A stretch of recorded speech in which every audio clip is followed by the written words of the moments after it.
যেটা বিশ্বের পক্ষে সম্ভব ছিল না সেটা ভারত করে দেখালো। না হাঁপিয়েছে, না মাথা নত করেছে, না থেমেছে। এইবার চন্দ্রযান 3 সফট ল্যান্ড করেছে। ইসরোর বিজ্ঞানীদের আমাদের তরফ থেকে এবং 140 কোটি দেশবাসীর তরফ থেকে জানাই অনেক অনেক শুভেচ্ছা, জানাই প্রণাম। আজকে আপনাদের জন্যই আমাদের মতো সাধারণ ভারতবাসীদের এই সৌভাগ্য হলো চন্দ্রপৃষ্ঠের মাটিকে স্বয়ং আমাদের দেশে তৈরি, আমাদের মতো সমস্ত ট্যাক্স পেয়ারদের টাকায় নির্মিত একটা মহাকাশ যান দ্বারা স্পর্শ। এই দৃশ্য দেখানোর জন্য আপনাদের জানাই মন থেকে ভালোবাসা এবং ধন্যবাদ। আজকে ভারত সেটা করে দেখিয়েছে যেটা আজ পর্যন্ত কোনো দেশই করতে পারেনি, যেটা সব থেকে আলোচিত প্রপার্টি চাঁদের, বা বলতে পারেন সব থেকে দামি প্লট চাঁদের, অর্থাৎ সাউথ পোল, যেখানে ভারত সবার প্রথমে পা ফেলে দিয়েছে। আজ ওখানে যেভাবে ভারতের পতাকা উড়েছে, এখন চাঁদের সাউথ পোলে যে ছাপ ফেলবে ইসরো, সেটা লক্ষ লক্ষ বছর ভারতের পরিচয় হয়ে থেকে যাবে চন্দ্রপৃষ্ঠে। আজ থেকে 100-200 বছর পর যখনই হোক, যখন ভারতের সাধারণ জনগণ সত্যি চাঁদে প্লট কিনে ওখানে থাকা শুরু করবে, যখন পৃথিবীর সমস্ত সম্পদ শেষ হয়ে যাবে, যখন চাঁদে যাওয়া ছাড়া আর কোনো উপায় থাকবে না, তখন আজকের তারিখটাকে স্মরণ করা হবে। 23 আগস্ট 2023 সন্ধ্যা 6টা, সেই সময় যখন ইসরো তার মহাকাশযানকে ওখানে নামিয়েছিল এবং ভারতের পতাকা চাঁদে উড়িয়েছিল। বন্ধুরা, এটা কিন্তু ভীষণ জটিল,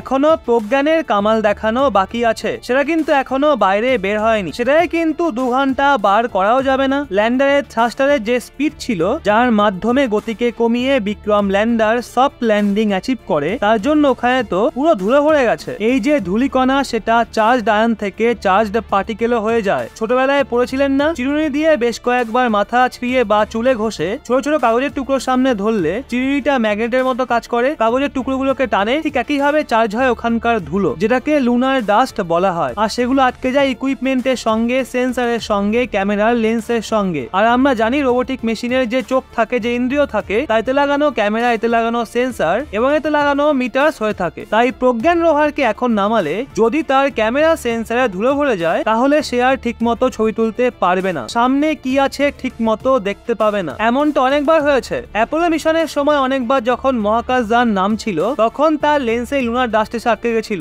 এবং তারপর তার অল্টিমিটার ভুলভাল রিডিং দেওয়া শুরু করে দিয়েছিল। সেটা দেখানো শুরু করে দিয়েছিল যে ল্যান্ডিং হয়ে গেছে। ধুলোর পুরো মোটা পরদ লেন্সে পুরো আটকে গেছিল, যার জন্য ভুল রিডিং আসে এবং দুর্ঘটনা হওয়ার আশঙ্কা বেড়ে যায়। এর জন্য প্রজ্ঞান রোভারকে নামানোর পরই দ্রুত বের করে দেওয়া হবে না, অপেক্ষা করা হবে। যেই লুনার ডাস্ট সেখানে উঠছে, সেগুলো আবার নিচে নামার জায়গাটা পরিষ্কার হওয়ার পর প্রজ্ঞান রোভারকে নামানো হবে। আর একবার প্রজ্ঞান রোভার বেরিয়ে গেলে নতুন এক ইতিহাস রচনা করবে ভারত, ভারতের ইসরো। যখন প্রজ্ঞান চাঁদের মাটিতে নামবে, তখন তার আশেপাশে অনেক গর্ত থাকবে। আমরা সেই সমস্ত গর্তের কথাই বলছি, যার মধ্যে বরফের আকারে জল পাওয়ারও সম্ভাবনা রয়েছে। এখনো অনেক ইতিহাস রচনা করা বাকি আছে, এখনো তার অনেক কিছু অর্জন করা বাকি আছে। মিশন কিন্তু এখনো শেষ হয়নি, সবে ল্যান্ড করেছে। সঙ্গে থাকুন আমাদের। আবারও একবার ইসরোর বিজ্ঞানীদের মন থেকে জানাই শ্রদ্ধা, ধন্যবাদ এবং শুভেচ্ছা। সেই সাথে 140 কোটি ভারতবাসীকেও আমাদের তরফ থেকে জানাই ধন্যবাদ। আমাদের সবার মিলিত প্রার্থনা এবং ইসরোর বিজ্ঞানীদের কঠোর পরিশ্রমেরই ফল এই চন্দ্রযান 3। সত্যি আজ গোটা ভারত গর্বিত। সেই সাথে বাংলা অত্যন্ত লজ্জিত যে পশ্চিমবঙ্গের মুখ্যমন্ত্রী রাকেশ রোশনকে সোজা পাঠিয়ে দিয়েছেন মহাকাশে, যেটা রাকেশ শর্মা শুনলে তো পুরো চমকে যাবেন। সত্যি পশ্চিমবঙ্গের মুখ্যমন্ত্রীর দ্বারাই সম্ভব এই মহৎ কার্য করা। বন্ধুরা, এই বিষয়ে আপনাদের কি মতামত নিচে কমেন্টে অবশ্যই জানান। इंदिरा गांधी जिज्ञेस करेছিলেন राकेश रोशन के जे उधर से कैसे लग रहा है, आसमान से कैसे लग रहा है महाकाश से इंडिया को।